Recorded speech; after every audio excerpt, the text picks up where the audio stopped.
अरुण और प्रेमा ने मोहब्बत की शादी की थी। उनकी शादी को अभी कुछ ही माह गुजरे थे। सुमन और मधु को प्रेमा हरगिज पसंद नहीं थी और इसकी वजह थी कि प्रेमा के वालिद सड़क पर दही भल्ले फरोख्त करते थे, इसलिए वो हमेशा उसे खरी खोटी सुनाती थी। आ गई मल्लिकाए हिंद, चल तो ऐसे रहिए जैसे कोई शहजादी हो। प्रेमा इनके तंज पर कभी तवज्जो नहीं देती थी। प्रेमा का शौहर अरुण एक आम इंसान था। उसकी तनख्वाह भी बहुत कम थी। अम्मा, इस माह की तनख्वाह। तुझे कब से कह रही हूँ कि कोई दूसरी मुलाजमत तलाश ले। इतनी कम तनख्वाह में घर कैसे चलेगा? वो देख, तेरी छोटी बहन तुझसे ज्यादा कमाती है। अच्छी बात है अम्मा। अम्मा वो तालीम याफ्ता है।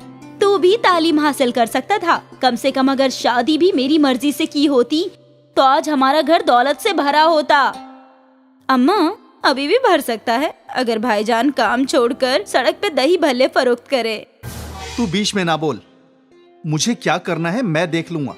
तू अपना गुस्सा उस पे क्यों निकाल रहा है? तेरी तनख्वाह कम है तो इसमें इस बेचारी को क्यों सुना रहा है? सुनाना है तो अपनी बीवी प्रेमा को सुना। आप दोनों से तो बात करना ही बेकार है। और गुस्से में वो वहाँ से निकल गया। ये रोज का था। हर रोज सुमन और मधु प्रेमा और अरुण पर तंज किया करते थे। अब हम यहाँ नहीं रहेंगे। हम कहाँ जाएंगे? कहीं भी, बस यहाँ नहीं रहेंगे, वरना ये माँ बेटी हमें सुकून से जीने नहीं देंगी। और उसी वक्त अरुण और प्रेमा ने वो घर छोड़ दिया। वो दोनों सीधा प्रेमा के मायके गए और प्रेमा ने अपने वालिदैन को सब कुछ बता दिया। दामाद जी, परेशान ना होइए, आप हमारे साथ यहीं रहिए। नहीं अब्बूजान, लोग बातें बनाएंगे। वो तो हमेशा ही बनाएंगे। आप अगर लोगों की सुनेंगे तो जिंदगी हराम हो जाएगी, लेकिन हमारी वजह से आपको तकलीफ होगी। अपने बच्चों से भला किसी को कोई तकलीफ होती है? वैसे भी अगर आप यहाँ रहेंगे तो कुछ दिन और हम अपनी बेटी के साथ रह पाएंगे। हमसे हमारी ये खुशी ना छीनिए दामाद जी। जी ठीक है। अरुण वहाँ रहने के लिए राजी हो गया। अरुण रोज सुबह 8 बजे अपने काम के लिए निकल जाया करता था और शाम को 6 बजे लौट आता था और फिर अपने सास ससुर के साथ हंसी खुशी गुफ्तगू किया करता था। ऐसे ही हंसी खुशी में कई रोज गुजर गए। एक रोज अरुण मायूस घर लौटा। क्या हुआ? इतने मायूस क्यों हैं? क्या बताऊं, मेरी कंपनी बंद हो गई। क्या? ये कहिए क्यों? कंपनी को बेहद नुकसान हो रहा था, इसीलिए रातों रात कंपनी बंद कर रहे हैं। लेकिन बेटा, ऐसा थोड़ी ना होता है। आप फिक्र मत कीजिए, आपको दूसरी मुलाजमत जल्दी मिल जाएगी। अरुण मायूस था। वो कब्ल ही अपनी बीवी के मायके में रहना नहीं चाहता था और अब उसकी नौकरी जाने के बाद वो उन पर बोझ बनने वाला था।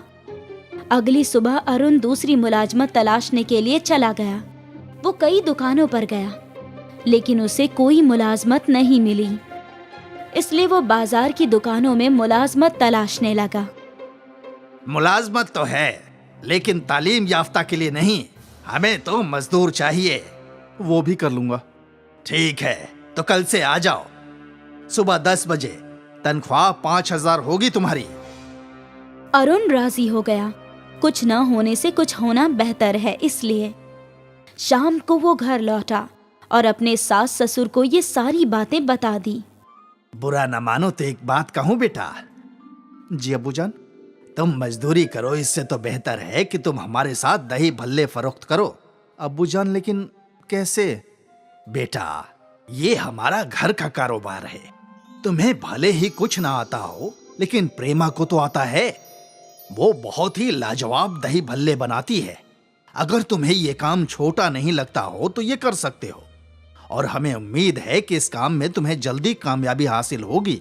अरुण इस बात पर गौर करने लगा। अब्बा का मशवरा अच्छा है, हम मिलकर काम कर सकते हैं। ठीक है, तो हम यही करेंगे।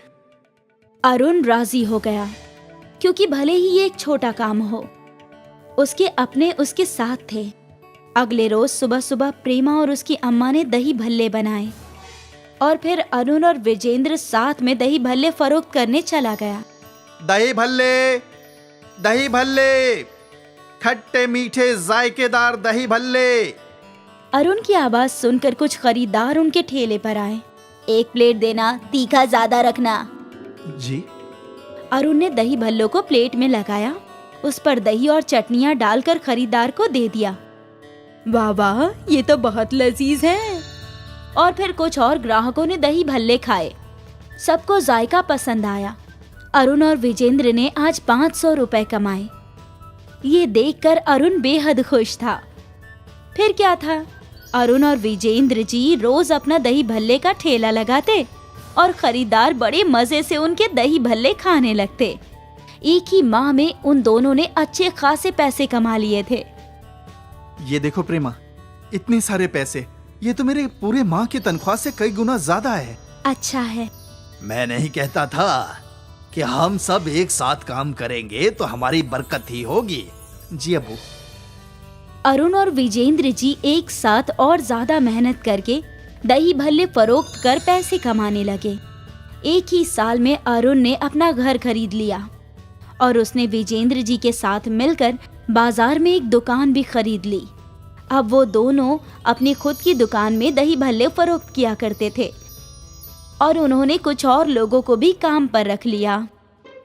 मुझे आज तक इल्म नहीं था कि खानदान की ताकत क्या होती है, लेकिन तुम्हारे वालिदैन ने मुझे ये समझा दिया। वो दोनों बहुत अच्छे हैं। और आप भी। उसी वक्त उसके घर की घंटी बजी।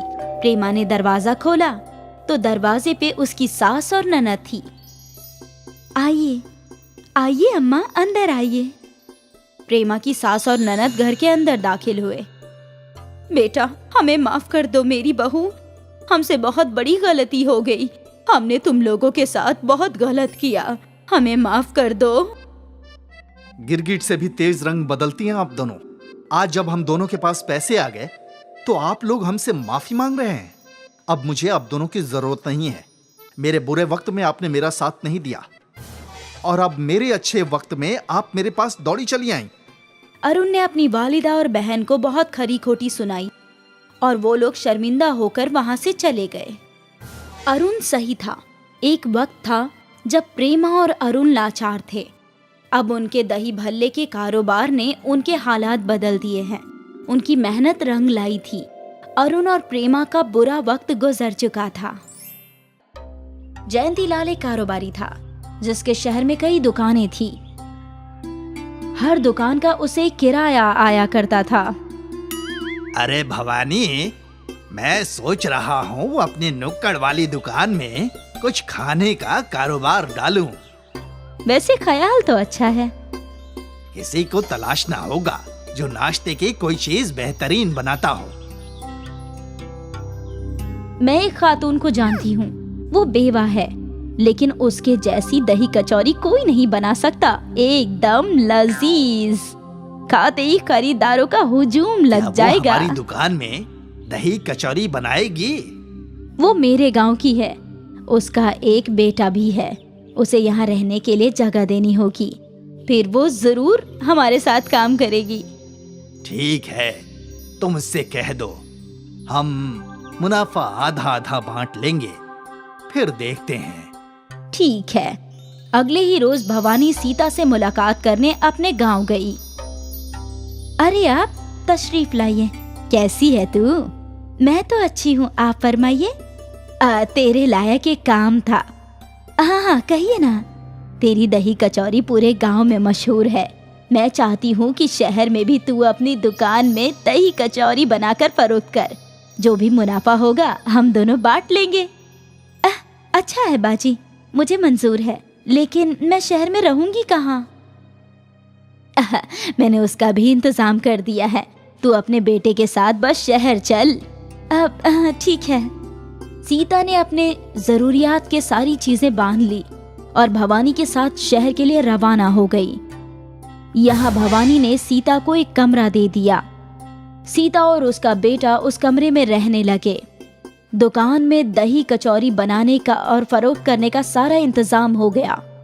सीता और उसका बेटा मिलकर कचौरी बनाया करते थे और भवानी काउंटर पर बैठकर पैसे लिया करती थी।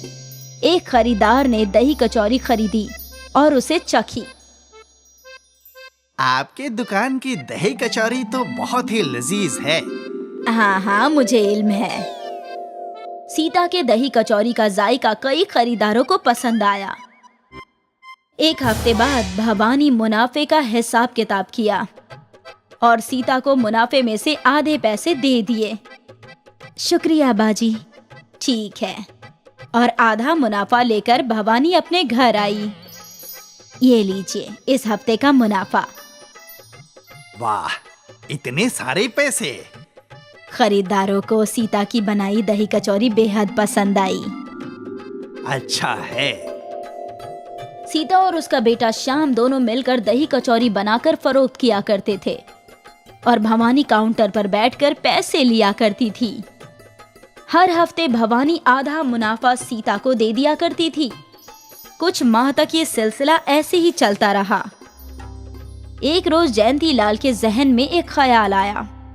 दिन ब दिन हमारे मुनाफे में इजाफा ही होता जा रहा है। वो तो है, लेकिन ये मुनाफा हमें आधा ही हासिल होता है। हाँ, लेकिन इसमें कर भी क्या सकते हैं।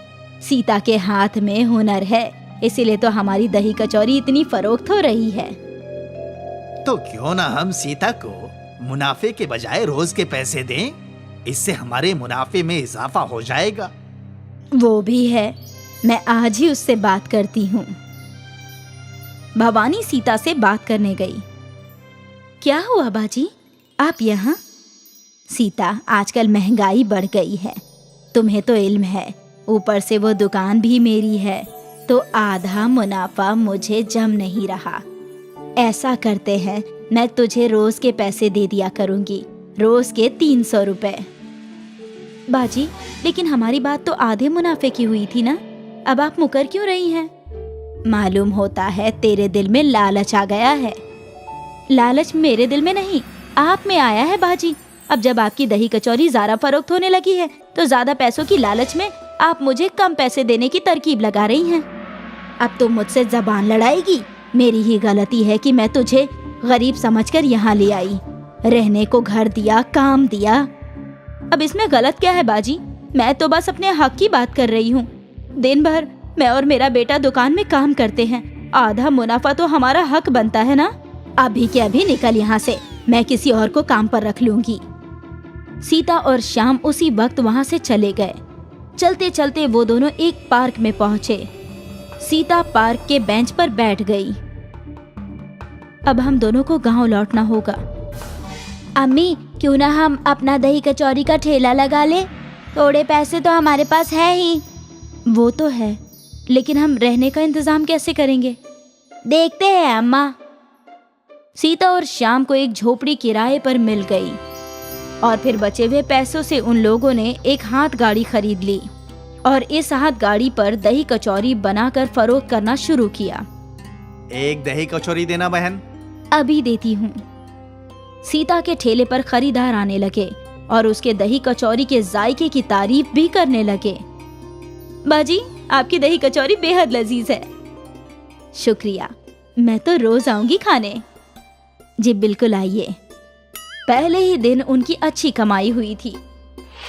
ये पैसे तो भवानी बाजी के आधे मुनाफे से भी ज्यादा हैं। और ये पूरा हमारा है अम्मी। हाँ, ऐसा ही चलता रहा तो हमारी सारी परेशानियां हल हो जाएंगी। सीता और श्याम रोज अपनी हाथ गाड़ी पर दही कचौरी फरोख्त करते रहे। दिन ब दिन उनके खरीदार बढ़ते ही जा रहे थे। सीता और श्याम जी जान से मेहनत कर रहे थे और इसी वजह उनका मुनाफा बढ़ता चला जा रहा था। यहाँ भवानी ने अपनी दुकान में एक दूसरी खातून को काम पर रख लिया था। अरे बाजी, बुरा मत मानना, इसका जायका पहले की तरह अच्छा नहीं है। खाना है तो खाओ, वरना चलते बनो। एक तो भवानी की कचौरियों का जायका अच्छा नहीं था, ऊपर से वो लोग कायदे से बात तक नहीं किया करती थी और इसी वजह से उनका कारोबार डूबने लगा था। एक ही माह में खरीदार कम हो गए। अब भवानी का मुनाफा तो छोड़ो, जो लागत थी वो भी हासिल नहीं हो रहा था। इस हफ्ते भी कोई मुनाफा नहीं हुआ। मुझे लगता है तुम्हें कचौरी की दुकान बंद कर देनी चाहिए। मैं उस दुकान को किराए पर लगाकर कुछ तो आमदनी कर लूंगा। शायद यही वाजिब रहेगा। भवानी ने दही कचौरी की दुकान बंद कर दी और यहाँ सीता और श्याम ने इतनी तरक्की कर ली कि उन्होंने एक दुकान किराए पर ले ली। सीता और श्याम की मेहनत रंग ला रही थी और वहीं लालची जयंती लाल और भवानी का लालच उन पर ही भारी पड़ा। उनकी दही कचौरी की दुकान बंद हो गई। इसीलिए कहते हैं, ईमानदारी से बेहतर कुछ भी नहीं। अगर भवानी और जयंती लाल ईमानदारी से सीता को आधा मुनाफा देते तो आज उनके मुनाफे में कई गुना इजाफा हो चुका होता, लेकिन लालच ने उनकी कश्ती डुबो दी। एक गांव में एक गरीब दूध वाला रहता था। उसके पास एक गाय थी और वो उसी गाय का दूध बेचकर अपने परिवार को पालता था। जय हो गाय माता, उठ गई। दूध वाला गौशाला से गाय को चारा लाकर देता है और गाय रम्हाने लगती है।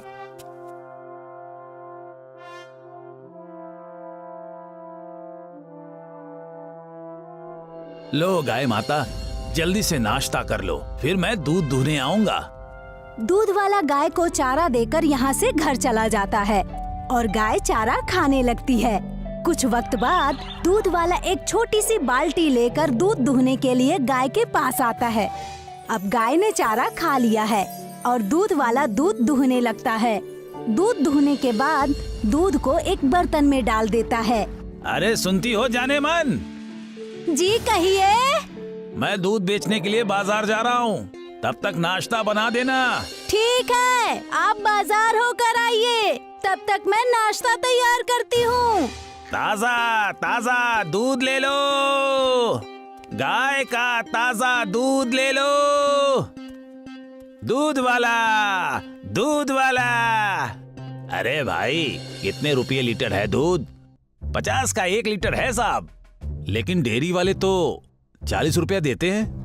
देखिए भाई साहब, मैं अभी अभी ताजा दूध दूह कर लाया हूँ। इसमें कोई मिलावट नहीं है, एक बूंद भी पानी नहीं है। चाहो तो परख लो। हाँ हाँ बेशक, दिखाइए। दूध वाला उस ग्राहक के हाथ में दूध की कुछ बूंदें डालता है। ग्राहक दूध को जांचता है और अपना सर हिलाने लगता है। हाँ भाई, दूध तो एकदम गाढ़ा और शुद्ध है, पर कीमत थोड़ी ज्यादा है। वही ना भाई साहब, अगर खालिस दूध चाहिए तो थोड़ा ज्यादा पैसे देने ही पड़ेंगे। हाँ हाँ क्यों नहीं, ये लीजिए 100 रुपए और मुझे 2 लीटर दूध दे दीजिए। दूध वाला ग्राहक के बर्तन में नाप कर 2 लीटर दूध देता है। ग्राहक अपना दूध लेकर अपने घर की तरफ चल पड़ता है। दूध वाला इसी तरह और लोगों को दूध बेचता है और सारा दूध खत्म होने के बाद अपने घर की तरफ लौट जाता है। जब वो घर पहुंचता है तो उसकी पत्नी ने उसके लिए नाश्ता बनाकर तैयार रखा हुआ है। आप जल्दी से हाथ मुंह धो लीजिए, मैं नाश्ता लगा देती हूँ। दूध वाला फ्रेश होकर आता है और नाश्ता करने लगता है। देखिए जी, अब महंगाई धीरे धीरे बढ़ रही है। हमें एक और गाय खरीदनी चाहिए जिससे हमारी आमदनी भी बढ़ जाए। ठीक है, देखते हैं, मैं कुछ पैसे जमा कर रहा हूँ। वैसे भी ये गाय अब बूढ़ी हो चुकी है। हाँ, बूढ़ी तो हो चुकी है, पर इसी के कारण हमारा घर चलता है। पर अब आगे का मुश्किल लग रहा है क्योंकि अब इस गाय ने दूध देना कम कर दिया है। तुम फिक्र मत करो, ये हमारे लिए खुशकिस्मत गाय है। याद है, ये गाय नहीं ऊपर वाले की दुआ है, क्योंकि ये हमें मंदिर के बाहर मिली थी। देखिए जी, अब तो ये गाय ठीक से 2 लीटर दूध भी नहीं देती। हाँ, गाय ने दूध देना कम तो कर दिया है, पर इसमें हम कर भी क्या सकते हैं। अब इसे बेच दीजिए। पर कोई भी इस बेचारी बूढ़ी गाय को खरीद के करेगा क्या? ठीक है, किसी से पूछ कर देखता हूँ, कोई खरीद ले तो अच्छा है। दूध वाला गांव में जाकर एक आदमी से पूछता है, भाई किसी को गाय चाहिए होगी तो बताना, मैं अपनी गाय बेच रहा हूँ, कितने में दे रहे हो? मुझे भी एक गाय की जरूरत है। देखो भाई, मैं झूठ तो नहीं बोलूंगा, मेरी गाय बूढ़ी हो चुकी है और दूध भी कम देती है, इसीलिए मैं 1000 रुपए में ही दे रहा हूँ। ठीक है, ये सौदा मुझे मंजूर है। वो आदमी दूध वाले को 1000 रुपए देकर उससे गाय ले लेता है और गाय को लाकर अपने गौशाला में खूंटी पर बांध देता है। अब मैं भी दूध बेचकर पैसे कमाऊंगा। वो आदमी गाय को खाने के लिए चारा डालता है। जल्दी जल्दी खाओ, फिर दूध भी तो दूना है। चारा खत्म होने पर वो आदमी गाय से दूध दूहने लगता है। अरे ये क्या, इसने तो सिर्फ 1 लीटर ही दूध दिया है, ऐसे में कैसे काम चलेगा। वो आदमी दूध में कुछ पानी मिलाता है और उसे बेचने बाजार चला जाता है। दूध ले लो, ताजा ताजा दूध। दूध ले लो, ताजा ताजा दूध। भाई साहब 1 लीटर दूध दे दीजिए। वो आदमी ग्राहक को 1 लीटर दूध देता है। सारा दूध बेचने के बाद वो आदमी घर आता है। शाम को जब वो दूध दूहने के लिए जाता है तो इस वक्त गाय 1 लीटर ही दूध देती है। ये क्या, सिर्फ इतना ही दूध? ऐसे तो काम नहीं चलेगा। वो आदमी गाय को डंडे से पीटने लगता है, जिससे गाय जोर जोर से रम्हाने लगती है।